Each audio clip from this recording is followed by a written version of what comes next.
Assalamualaikum warahmatullahi wabarakatuh.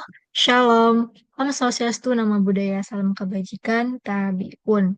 Yang saya hormati, dosen pengampu mata kuliah Sistem Mikroelektromekanik kelas RC, Ibu Retno Maharsi MSI, dan teman-teman yang saya banggakan.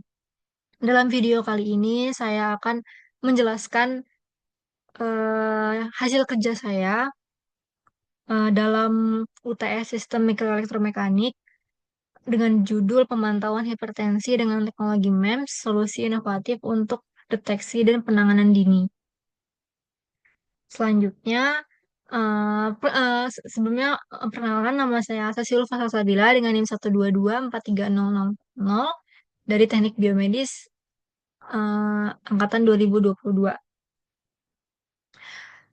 Berikutnya di sini saya akan membacakan daftar isi, yaitu ada latar belakang, konsep rancangan sistem MEMS, kemudian analisis manfaat, kesimpulan, dan referensi. Selanjutnya, eh, saya akan membahas latar belakang terlebih dahulu. Di 1.1 ini eh, menjelaskan identifikasi permasalahan utama pada topik, yaitu hipertensi atau tekanan darah tinggi merupakan salah satu masalah kesehatan yang serius dan menjadi penyebab utama penyakit kardiovaskular. Nah, keberadaan hipertensi ini tuh sering tidak disadari oleh penderita karena pada tahap pada tahap awal ini tuh tidak menimbulkan gejala apapun yang jelas. Nah, kemudian hal ini tuh bisa menyebabkan orang tidak perlu diperiksa gitu, tidak melakukan pemeriksaan rutin. Dan pada akhirnya peningkatan resiko mereka ini untuk mengalami komplikasi serius itu seperti serangan jantung dan stroke itu ada gitu.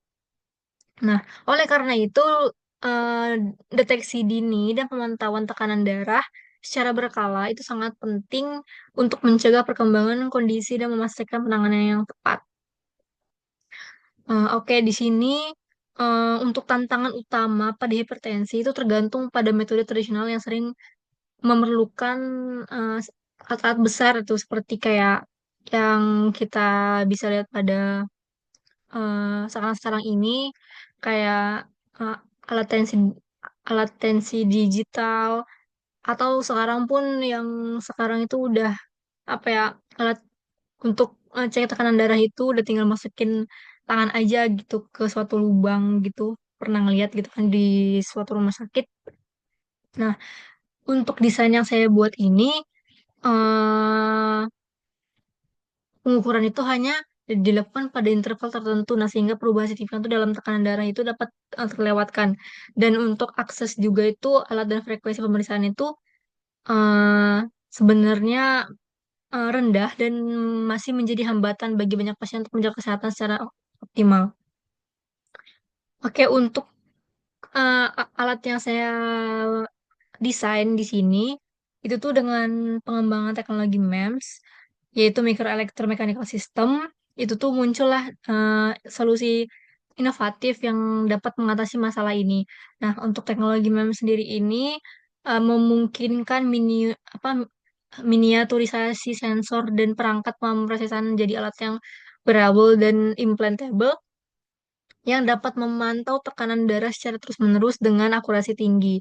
Nah, untuk sistem berbasis MEMS ini juga itu memungkinkan pengiriman data secara real-time ke perangkat mobile atau sistem monitoring kesehatan, sehingga tenaga medis itu dapat mengambil tindakan segera untuk situasi yang darurat. Oke, yang kemudian di sini adalah bagaimana sistem MEMS digunakan untuk solusi mengatasi permasalahan. Untuk sistem MEMS yang dirancang ini itu menawarkan solusi yang sangat efektif dalam mengatasi permasalahan pemantauan hipertensi dengan menyediakan perangkat berukuran kecil dan portable untuk melakukan pengukuran tekanan darah secara kontinu dan real time. Nah, untuk teknologi ini juga mengintegrasikan sensor tekanan yang akurat, prosesor untuk pengolahan data, dan modul komunikasi nirkabel untuk sistem yang efisien. Kemudian Sistem berbasis MEMS ini juga dilengkapi dengan algoritma analisis yang canggih untuk memproses data secara cepat dan membuat keputusan yang diperlukan dalam menangani kondisi hipertensi. Jika terjadi peningkatan tekanan di luar batas normal, perangkat ini akan secara otomatis mengirimkan perintah ke aktuator untuk mengalirkan dosis obat antihipertensi yang telah ditentukan. Nah, sehingga pasien ini menerima pengobatan yang tepat waktu. Untuk kemampuan komunikasi nirkabel, data yang dihasilkan tidak hanya dapat dinyatakan kepada pasien, tapi juga bisa diakses oleh tenaga medis dari jarak jauh. Kemungkinan pemantauan dan pengawasan ini lebih baik. Nah, ini menciptakan sistem yang lebih responsif dan integrasi dalam manajemen kesehatan, serta membantu mengurangi risiko komplikasi kardiovaskular yang terkait dengan hipertensi. Nah, kemudian di sini ada bab 2 konsep rancangan sistem MEMS. Untuk rancangannya sendiri saya buat seperti ini dalam aplikasi Canva. Di sini terdapat untuk apa pengobat apa injeksi obatnya. Maksudnya ya kita bisa membayangkannya seperti infus lah gitu ya. Nah, kemudian dalam micropump MEMS ini terdapat ada mikroprosesor dan komunikasi wirelessnya. Kemudian di situ untuk yang di pergelangan tangan ini ada modul ADC dan prosesor dan kemudian komunikasi wirelessnya. Dan untuk sensor tekanan darah MEMS ini ya ditaruh di pergelangan tangan itu sendiri. Nah, untuk injeksi obatnya seperti yang terlihat di gambar, dia jadi lewat pembuluh darah di jalur infus. Nah, kemudian di sini ada diagram blok MEMS-nya. Yang pertama itu sensor tekanan MEMS, kemudian analog signal conditioning, ya kemudian ada ADC analog to digital, kemudian ADC analog to digital, kemudian modul komunikasi nirkabel. Di sini ada dua cabang, yaitu yang di sebelah kanan itu ada transmisi data ke smartphone atau sistem yang lainnya, kemudian di sebelah kiri ada mikroprosesor, kemudian ada algoritma analisis tekanan dan pengambilan keputusan, kemudian aktuator micropump MEMS akan mengalirkan obatnya, injeksi obat. Kemudian di sini ada komponen utama yang digunakan. Yang pertama di sini adalah sensor tekanan MEMS. Nah, sensor ini bertanggung jawab untuk mendeteksi perubahan tekanan darah dengan tingkat akurasi yang tinggi. Contoh sensor yang digunakan itu adalah sensor piezoresistif atau piezoelektrik seperti Honeywell ABP dan sensor dari seri Sensirion SDP 600. Nah, sensor ini bekerja dengan mengubah tekanan fisik menjadi sinyal listrik digital yang kemudian dapat diproses lebih lanjut. Kemudian ada mikroprosesor atau unit pemroses sinyal. Nah, di sini seperti STM32 berbasis ARM Cortex M4 berfungsi untuk mengolah data yang diterima dari sensor. Kemudian prosesor ini akan melakukan analisis awal untuk menentukan apakah tekanan darah ini berada di luar batas normal dengan menetapkan algoritma filtering. Jika terdeteksi penyimpangan, prosesor akan mengirimkan peringatan atau perintah untuk tindakan lebih lanjut seperti mengaktifkan aktuator untuk menginjeksi obat. Oke, kemudian ada modul komunikasi nirkabel. Di sini modul yang dipakai itu seperti Nordic Semiconductor NRF 52832 berfungsi untuk mengirimkan data hasil pengukuran dan notifikasi secara real time ke perangkat eksternal seperti smartphone atau sistem pusat monitoring kesehatan. Nah, modul ini menggunakan teknologi Bluetooth Low Energy atau BLE untuk memastikan komunikasi yang efisien dengan komunikasi daya yang rendah. Kemudian yang keempat ada aktuator atau yang kita pakai itu micropom MEMS. Nah, aktuator ini contohnya adalah Bartels Mikrotechnik MP6 Micropump berfungsi untuk mengalirkan obat antihipertensi secara otomatis ketika tekanan darah terdeteksi berada di luar batas aman. Nah, mikropump ini bekerja berdasarkan prinsip resonansi dan kontrol frekuensi untuk memastikan pengiriman dosis obat yang tepat waktu dan terukur. Terus yang kelima, ada sumber daya atau baterai dan manajemen daya. Nah, baterai yang digunakan ini adalah baterai lithium ion miniatur dilengkapi dengan manajemen daya dan yang efisien untuk mendukung operasi dalam jangka panjang.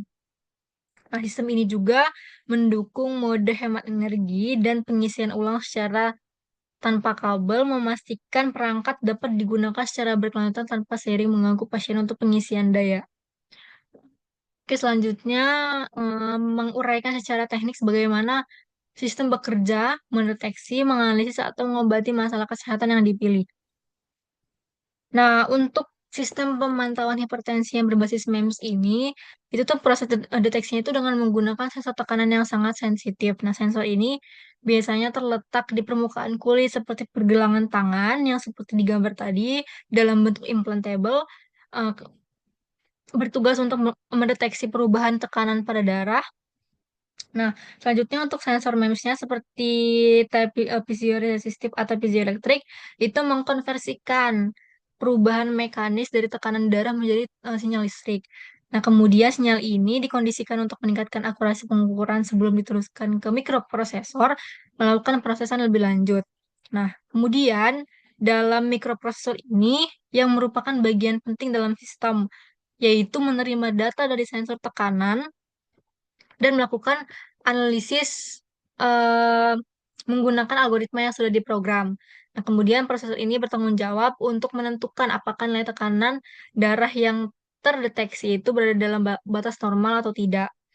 Oke, kemudian jika algoritma itu mendeteksi adanya lonjakan atau penurunan yang signifikan, hal ini eh, prosesor yang akan segera mengirim perintah ke abstraktor untuk mengaktifkan mekanisme pengobatan. Dan hal ini juga dilakukan dengan cara yang sangat cepat dan memastikan respon yang tepat untuk situasi darurat. Kemudian, setelah menerima perintah dari mikroprosesor atau mikropam yang dari MEMS itu berperan dalam mengirimkan dosis obat antihipertensi secara otomatis. Nah, mikropam ini dirancang untuk bekerja dengan presisi yang tinggi, memastikan bahwa obat yang diberikan tepat waktu sesuai dengan kebutuhan pasien. Kemudian, seluruh sistem ini dilengkapi dengan modul komunikasi yang nirkabel yang memungkinkan tekanan darah ini dikirimkan secara real time kepada perangkat eksternal seperti smartphone yang saya bilang tadi dan atau em, monitor kesehatan dan melalui aplikasi yang terhubung ini sendiri pasien atau dokter atau yang memantau itu bisa melihat secara jarak jauh. Dan demikian hipertensi dan eh, infer- intervensi medis yang dilakukan segera diperlukan. Yang pada gilirannya itu meningkatkan hasil perawatan dan menjadikan pengawasan kesehatan menjadi lebih efektif dan responsif terhadap perubahan kondisi pasien. Selanjutnya ada analisis manfaat, yaitu manfaat perancangan sistem MEMS yang saya buat ini. Yang pertama ada miniaturisasi, yaitu perangkat MEMS berukuran kecil ini memungkinkan pembuatan alat pemantauan yang portable dan nyaman dapat digunakan sebagai perangkat wearable atau implantable.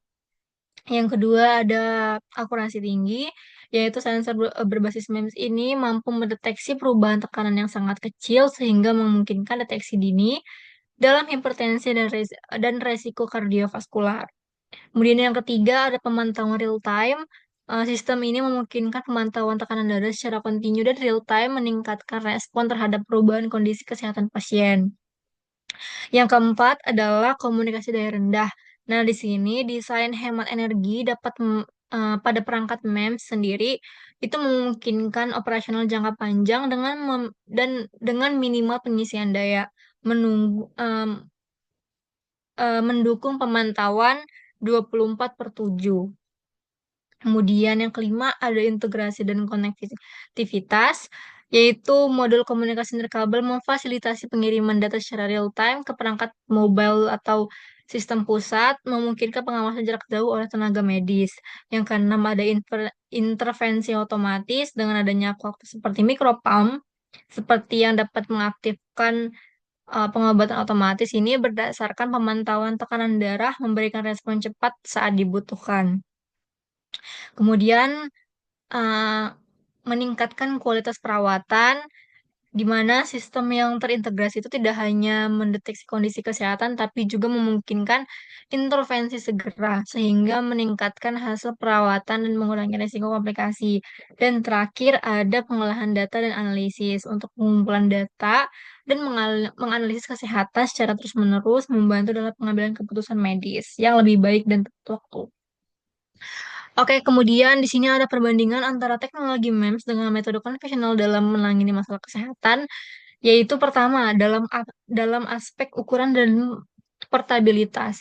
Nah, dalam teknologi MEMS pemantauan hipertensi yang dibuat, nah ini memungkinkan pembuatan perangkat yang sangat kecil dan portable sehingga dapat digunakan sebagai perangkat wearable, dan ini juga meningkatkan kenyamanan bagi pasien untuk memungkinkan pemantauan tanpa mengganggu aktivitas harian mereka. Oke, kemudian untuk dibandingkan dengan metode konvensional, nah ini biasanya melibatkan perangkat yang lebih besar dan kurang praktis, sehingga seringkali memerlukan kunjungan ke fasilitas kesehatan untuk pengukuran yang dapat mengganggu aktivitas pasien. Oke, kemudian di sini ada frekuensi pemantauan. Dalam teknologi MEMS yang dibuat, itu menawarkan pemantauan kontinu dan real time yang memungkinkan deteksi dini untuk perubahan tekanan darah dan intervensi yang cepat dan jika diperlukan. Nah, kalau untuk metode konvensional itu sendiri seringkali memerlukan pengukuran yang tidak berkesinambungan seperti mengunjungi dokter untuk pemeriksaan berkala atau beresiko mengabaikan kondisi yang tidak terdeteksi. Kemudian ada akurasi dan responsivitas. Untuk teknologi MEMS yang dibuat, itu sensor berbasis MEMS memiliki akurasi tinggi dalam mendeteksi perubahan kecil dalam tekanan darah, dan sistem ini juga dapat mengaktifkan pengobatan otomatis jika tekanan darah berada di luar batas normal. Nah, untuk konvensional, itu mungkin memiliki akurasi yang lebih rendah dan mengandalkan instrumen dan teknik manual yang dapat menghasilkan kesalahan, serta tidak dapat memberikan respon cepat saat terjadi kenaikan tekanan darah yang mendadak. Kemudian di sini ada konsumsi daya. Untuk teknologi MEMS sendiri dirancang untuk efisiensi energi tinggi, memungkinkan perangkat berfungsi dalam jangka panjang dengan kebutuhan daya yang minimal. Nah, untuk konvensional, itu perangkat biasanya tidak dirancang dengan fokus untuk pada konsumsi daya, dan alat pengukuran harus sering diisi ulang atau diganti. Oke, selanjutnya ada integrasi teknologi. Untuk teknologi MEMS sendiri ini memungkinkan integrasi dengan berbagai sistem komunikasi nirkabel sehingga data dapat dikirim ke perangkat mobile atau pusat data untuk analisis lebih lanjut. Nah, untuk konsep konvensional ini kadang kurang memiliki fitur komunikasi yang memungkinkan analisis dan pengawasan jarak jauh. Nah, sehingga seringkali dokter tidak memiliki akses real time terhadap data pasien. Kemudian di sini ada lagi intervensi medis, dapat melibatkan, kalau untuk teknologi MEMS sendiri itu dapat melibatkan aktuator integrasi yang mengirimkan dosis obat secara otomatis saat diperlukan dan memberikan solusi proaktif dalam pengolahan hipertensi. Kalau untuk metode konvensional sendiri itu bergantung pada intervensi manual oleh tenaga medis, yang berarti tindakan mungkin tidak bisa dilakukan secara tepat waktu. Nah, yang terakhir ada kualitas keperawatan. Di sini untuk teknologi MEMS meningkatkan kualitas perawatan dengan memungkinkan intervensi lebih cepat dan pemantauan berkelanjutan. Nah, kalau misalkan untuk konvensional sendiri itu kualitas perawatan yang dapat terganggu oleh keterbatasan waktu dan metode pengukuran tidak segera yang dapat mengakibatkan keterlambatan dalam pengobatan atau evaluasi kondisi pasien. Nah, yang kemudian dibahas itu ada keunggulan dan keterbatasan sistem yang dirancang. Untuk keunggulannya sendiri, di sini ada sistem berbasis MEMS dikembangkan menjadi perangkat yang sangat kecil, portable gitu bentuknya, dan memungkinkan penggunaan sebagai wearable atau bahkan implantable sehingga tidak mengganggu aktivitas sehari-hari. Nah, untuk keterbatasannya sendiri, itu ada pengembangan teknologi MEMS ini dapat memerlukan investasi yang signifikan dalam penelitian dan perkembangan, serta dalam produksi massal yang mungkin membuat biaya awal perangkat cukup tinggi. Kemudian di sini ada keunggulan lagi. yaitu teknologi MEMS memungkinkan pemantauan tekanan darah secara kontinu, sehingga perubahan kondisi dapat segera terdeteksi dan ditangani dengan tepat waktu, mengurangi resiko komplikasi kardiovaskular. Kemudian, keunggulan yang selanjutnya adalah sensor MEMS menawarkan presisi tinggi dalam pengukuran tekanan darah sehingga dapat mendeteksi perubahan kecil yang mungkin tidak terdeteksi oleh metode konvensional. Lalu ada keterbatasan lainnya, yaitu meski sensor MEMS akurat, mereka masih terpengaruh oleh faktor lingkungan seperti suhu atau kelembaban yang dapat mempengaruhi akurasi pengukuran. Nah, kemudian keterbatasan yang selanjutnya adalah pengguna mungkin memerlukan pelatihan untuk memahami cara menggunakan perangkat dengan benar dan menggunakan data yang diperoleh untuk pengolahan kesehatan mereka. Oke, selanjutnya eh, kita lanjut ke kesimpulan.